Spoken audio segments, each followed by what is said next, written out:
Aquí estamos hablando de dos tipos de zona, ¿ya? Hay una zona de descarga y una zona facilitada, hasta por el nombre, chicos. La zona de descarga va a estar encima del umbral. Entonces, para que haya un potencial de acción, una acción tiene que estar encima del umbral. Eso se llama zona de descarga, trabajo. Y la otra que es subliminal, esta de aquí abajo, se llama zona facilitada. Un ejemplo les voy a dar, ¿listo? Quieren ustedes tener una acción, levantar esto de acá.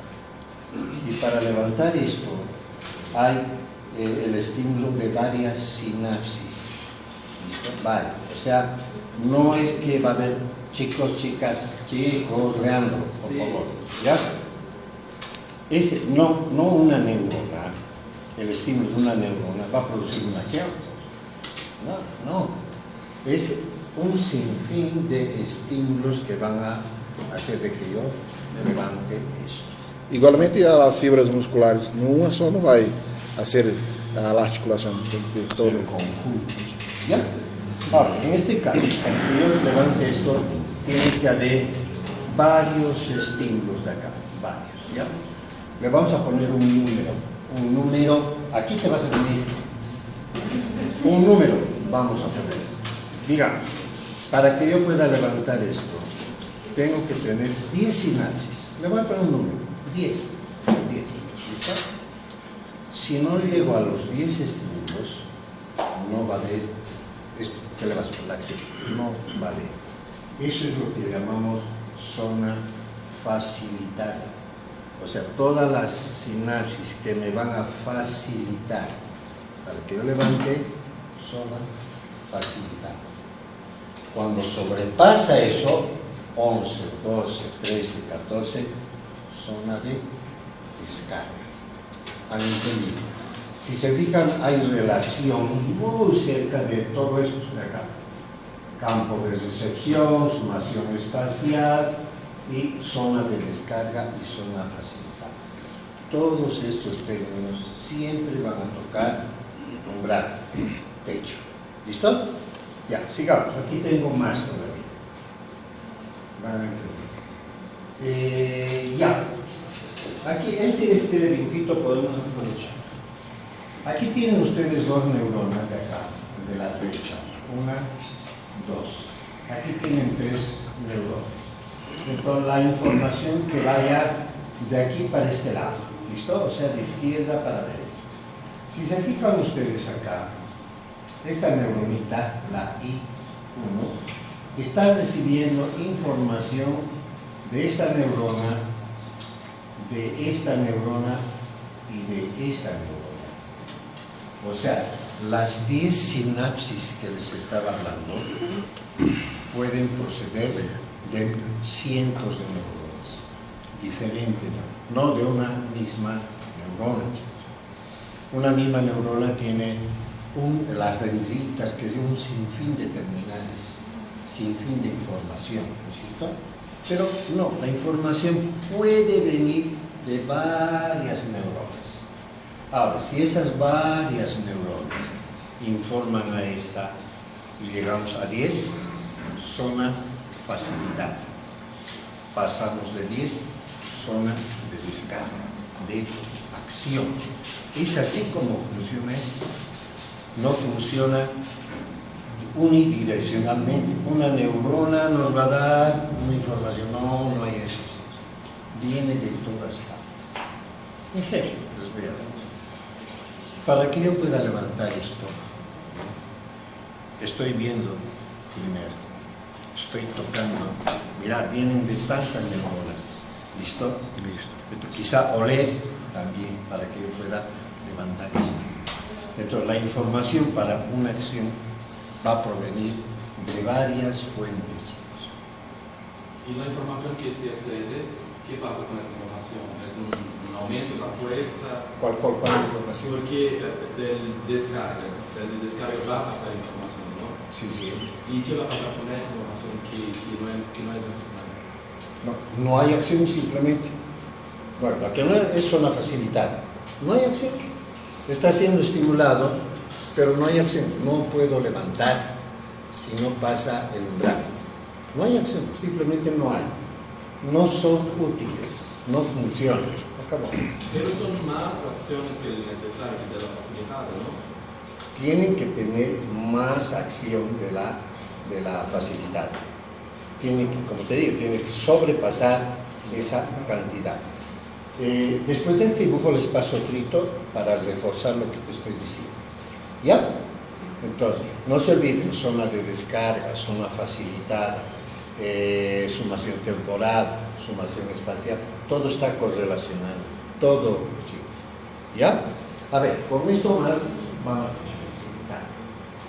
Bueno, esto de divergencia amplificadora, divergencia de múltiples fascículos, se refiere a la información diversificada a partir de un foco, ¿ya?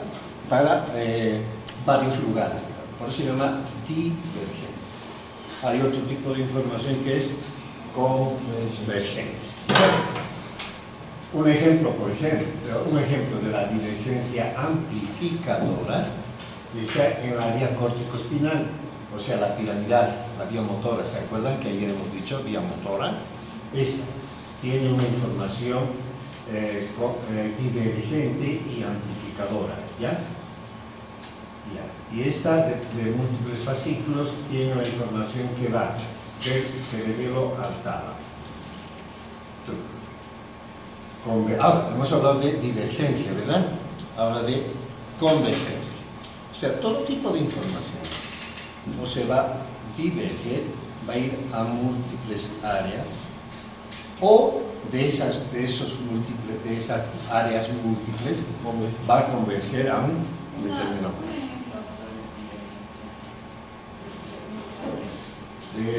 Puede ser, a ver aquí, convergencia desde una sola fuente, del tálamo a corteza. ¿Listo? O sea, las tálamos corticales pueden ser convergentes. No, córtico-talámicas.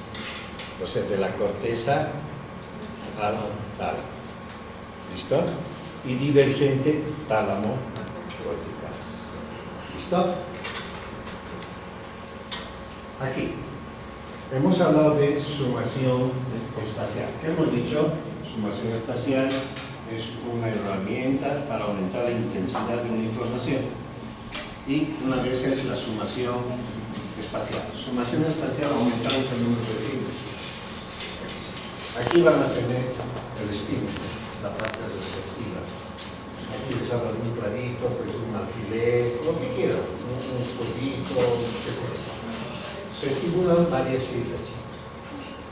Cuanto mayor cantidad de sinapsis de información haya, mayores fibras se van a estimular. Esto que llamamos sumación espacial. Ahora, cuando es, y aquí viene, dice, cuando el estímulo es débil, pues hay menor cantidad de fibras estimuladas.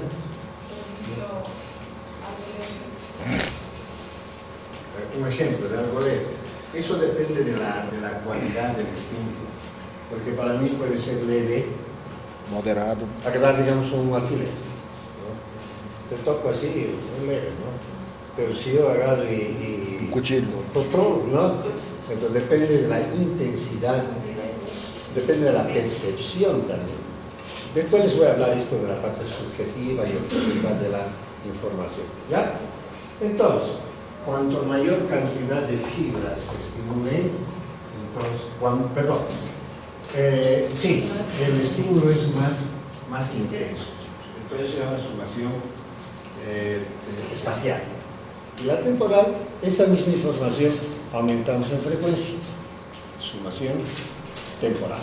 ¿Listo? Sigamos. Aquí está. Este es el ejemplo que... Aquí van a ver la zona de descarga. Van a ver el umbral, lo que les hablaba de los 10 puntos de estimulación. Aquí está, ¿ya? Miren, tienen una neurona acá, otra neurona acá, estas dos, ¿ya? Y a mano derecha tienen esta Bueno, esta y esta. Pero aquí vamos a ver de que, por ejemplo, esta neurona de acá, la B, está recibiendo información de la 1 y de la C, incluso de la 2, mira, de acá. ¿Ya? Ahora, esta neurona de acá, a la luz ¿de dónde está recibiendo? De esta y de esta, y desde la D. Levando en cuenta los cruzamientos de fibras, No pasa nada con el cruzamiento de fibra. solo con la direccionamiento. No tomen en cuenta dirección, la parte espacial. Cuando hablamos de dendritas es muy complicado, porque son chiquititas, es una maraña, es un entretejido feroz. Entonces no hay una situación espacial como cuando hablamos de las fibras, ya las huesas, digamos. Ahí tú sabes dónde y por dónde va, dónde se encuentra y por dónde va. ¿Listo? En este caso, en esa maraña no puedes identificar situación. Pues es microscópicamente también, ¿no? Sí. No, difícil. Es un terrible caos, ¿no? Pero sí se podría identificar las terminales, vale decir las sinapsis. Entonces, volvamos acá. Esta neurona de acá tiene que transmitir una información. ¿Listo? Una información. Ahora, para que transmita esa información, yo necesito un requisito, que llegue al umbral, ¿sí o no? Esa sería zona facilitada. Entonces, yo quiero llegar a una zona de descarga, quiero que actúe. Entonces, nos ponemos un límite de 10, hemos dicho. Para que esta neurona D pueda transmitir, yo necesito más de 10 sinapsis. Bueno, como les digo, les pongo el número nomás, no puede haber miles que sí, más de 10. Vean acá, tienen tienen una acá, 2 acá, 3, 4, 5, 6, 7, 8 sinapsis, 8. Está debajo o encima, debajo de lo que yo quiero, porque 10 es el umbral, Sí. debajo, zona facilitada. Ahora, si hubiese más de 10, venga de donde venga, chicos, puede venir del A, del B, del C, del D, del X, de donde venga. Si esas terminales sobrepasan de 10, hay transmisión, zona de descarga. Sí. Entonces ahí, por ejemplo, yo levanto. Ahora, la cosa no es tan simple, chicos, no es tan simple. Porque imagínense, para que yo pueda levantar esto, tiene que haber información dirigida para que yo levante esto. Y aparte de específico también que activa el otro sistema, que sería el mimético simpático también. Todo esto. Todo interviene, chicos, todo. ¿Listo? Entonces, volvemos. Para que yo levante esto, tiene que venir información de la parte visual, de la parte táctil, auditiva, de todo. Ahora, imagínense qué camino van a tomar esas sinapsis, esas fibras. Eso nunca lo vamos a saber. Incluso hasta hoy día, el nervo vago, doctor, hasta hoy día hay terminaciones que no se puede comprender el nervo vago. Hay cosas de nervo vago que... Mira, si sabemos un 10% del trabajo del sistema nervioso central, es mucho. O sea, hay cosas que yo creo que nunca vamos a poder entender. Bueno, volvamos a nuestro tema. Sí. ¿Listo? Entonces, esa información que va a provenir de esta neurona, de un sinfín de neuronas, tiene que tener una dirección para que yo levante. Mi objetivo final es levantar. Y es el trabajo de un millonada de neuronas, chicos, pero con un solo objetivo. Ahora, para levantar esto, que es mi objetivo, ¿qué acciones más estoy haciendo? Estoy caminando, estoy hablando, o sea, mira, es terrible la cosa, terrible, ¿no? Entonces no nos vamos a complicar mucho, ¿ya? Acción, levantar. requisitos, llegar al umbral. Le hemos puesto un número de 10. Pasa de 10, acción.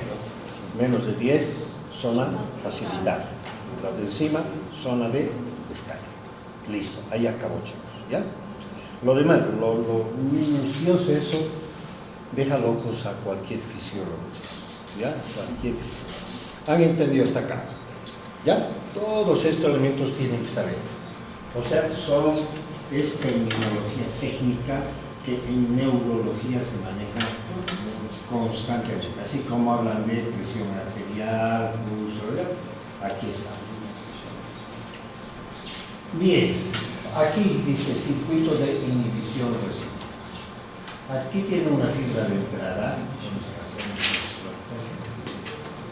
Se perdió la fibra.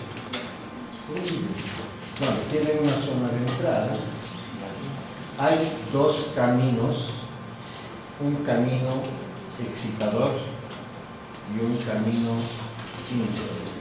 Entonces, ahí ustedes van a tener un neurotransmisor, sea excitador o inhibidor, van a tener, y otros mecanismos de inhibición y de excitación. Por ejemplo, hemos visto de que cuando el ion cloruro entra a la célula, te va a inhibir. Cuando entra el sodio, te va a excitar. Entonces, hay distintos mecanismos para excitar o inhibir una fibra, chicos. ¿Ya? Ahora, básicamente, vamos a hablar mucho de neurotransmisores, inhibidores y excitadores. Y hay, si tienen ahí la fibra, tienen una vía donde sí va a haber una sinapsis excitadora. Seguramente acá vamos a tener un neurotransmisor excitador, por ejemplo la acetilcolina. Ahora, hay neurotransmisores que en ciertas situaciones excitan, como la acetilcolina, y en otras inhiben. Ejemplo, cuando ustedes tienen el sistema gastrointestinal, ¿qué hace la acetilcolina? ¿Excita o inhibe? Saúl. Sí. ¿Y qué pasa con el sistema cardíaco? Inhibe, ¿no es cierto? Entonces la acetilcolina ahí tiene dos tipos de acciones. Uno es el excitador, el otro inhibidor, dependiendo del sistema y dependiendo del tipo de receptor. El estudio de los receptores es toda una ciencia, no es tan fácil. ¿Ya? Sigamos. Aquí dice prolongación de una señal. Hemos hablado, para que una señal aumente en potencia, digamos, recurrimos a la sumación espacial, sumación temporal. Y aquí, para prolongar la señal, no la intensidad, sino prolongar la señal, tenemos dos herramientas. ¿Cuál es? La post-descarga sináptica, que es la duración de un potencial postsináptico por muchos milisegundos. Eso se llama post-descarga sináptica. Quiere decir que va a trabajar en la neurona neurona postsináptica. Dentro del sistema de sinapsis hemos hablado de una neurona presináptica y postsináptica, ¿se acuerdan? Esta descarga se va a producir en la neurona postsináptica, o sea, va a prolongarse la información. Y eso forzosamente tiene que ser a nivel de receptores, chicos. O sea, depende del tipo de receptor y neurotransmisor.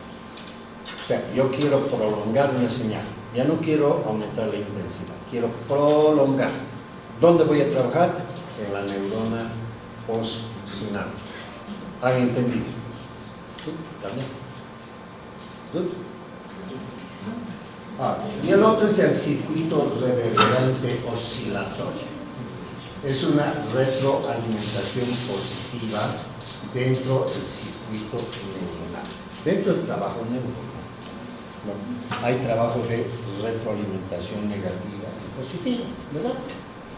Cuando hablamos de retroalimentación negativa, el organismo dice, ya no quiero más información porque ya he cumplido con mi trabajo.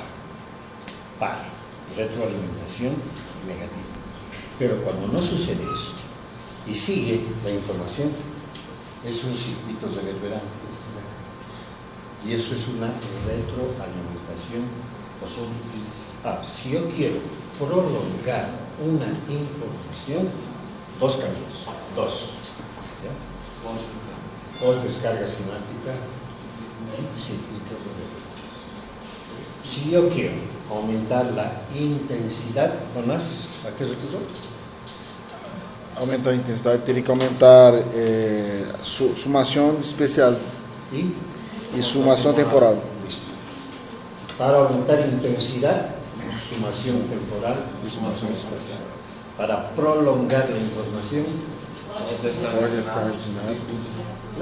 Listo, sí, básico.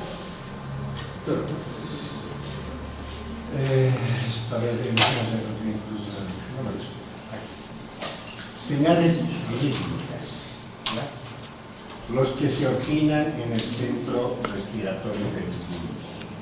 O sea, la frecuencia respiratoria, ahí entra, por ejemplo, el troncoencefálico, el sistema nervioso autónomo o sí, el vegetativo, porque son descargas rítmicas permanentes, no controladas voluntariamente. A esos, ¿ya? A eso se refiere, perdón. Aquí dice en el libro, dice el movimiento del rascado del perro, dice, ¿no? Han visto a un perro con una pulga y se empieza a rascar, ¿verdad? ¿Cómo mueve su piecito? ¿Te has fijado? Así. ¿No? A eso se refiere. Ese tipo de movimientos son automáticos, ¿no es cierto? A eso se refiere esto de señales rítmicas. Y otro, la estimulación del cuerpo carotídeo cuando disminuye la presión parcial de oxígeno a nivel arterial. Vale decir, en el callado de la este tipo de receptores, los varoreceptores, quimiorreceptores, se descargan este tipo de señales rítmicas. Hay señales rítmicas continuas con una frecuencia marcada, ¿ya? Y eso también es manejado por el sistema nervioso central. Acá. Hablamos de epilepsia. ¿Qué es la epilepsia? Son convulsiones, es un cuadro de convulsiones tónico-clónicas, ¿no? Que después de ese periodo de convulsiones tónico-clónicas sucede un periodo de relajamiento, un periodo de sueño. ¿Han visto ustedes un se preguntó ayer, creo, ¿no? Entonces, un epiléptico, la segunda fase de ese periodo convulsivo es de relajación. ¿Listo? Entonces, hemos hablado de fatiga, ¿se acuerdan? Fatiga neuronal. Eso sucede acá. Ahora, dice, ¿y cómo es que se defiende el organismo frente a este problema? Dice, hay circuitos inhibidores. Aquí. Dice, circuitos de retroalimentación inhibidores. Ejemplo, todas las vías nerviosas sensitivas. En todas las vías nerviosas sensitivas hay fenómenos de inhibición lateral. ¿Se acuerdan alguna vez? Inhibición lateral de control. Cuando sobrepasa una información, hay sistemas de control de inhibición que el organismo crea, el sistema nervioso crea. ¿Ya? Y hay otros grupos neuronales inhibidores de control global. Ahí intervienen los ganglios basales, chicos. Esos ganglios basales después los vamos a ver. Ya, el putamen, el globus pallidus, todo eso vamos a ver después. Estos núcleos basales también son protectores, digamos, cuando hay una información de aumento de frecuencia en el periodo convulsivo, en la epilepsia. Los ganglios basales intervienen como mecanismo de defensa. ¿Ya? Otro. Fatiga sináptica. O sea, hay dos procesos que utiliza el sistema nervioso para manejar este periodo cognitivo, los circuitos neuronales y la fatiga de sinapsis. La fatiga de la sinapsis hemos visto ayer. ¿Por qué se produce la fatiga de la sinapsis? Uno, porque el neurotransmisor se acabó, el que tanto uso hay que se acabó, ¿listo? Y otro es de que los receptores ya están cubiertos, ¿listo? Pues el receptor capta, pero ya no hay más receptores, llega la fatiga. Entonces, un mecanismo indirecto de control de este cuadro convulsivo es esto de acá, la fatiga de la sinapsis. ¿Han entendido? Entonces, dos mecanismos de control de este cuadro. Uno, estos circuitos inhibidores. Dos, fatiga de la sinapsis. ¿Han entendido? Fácil. ¿Listo? Ya. Ya se acabó. Qué bueno.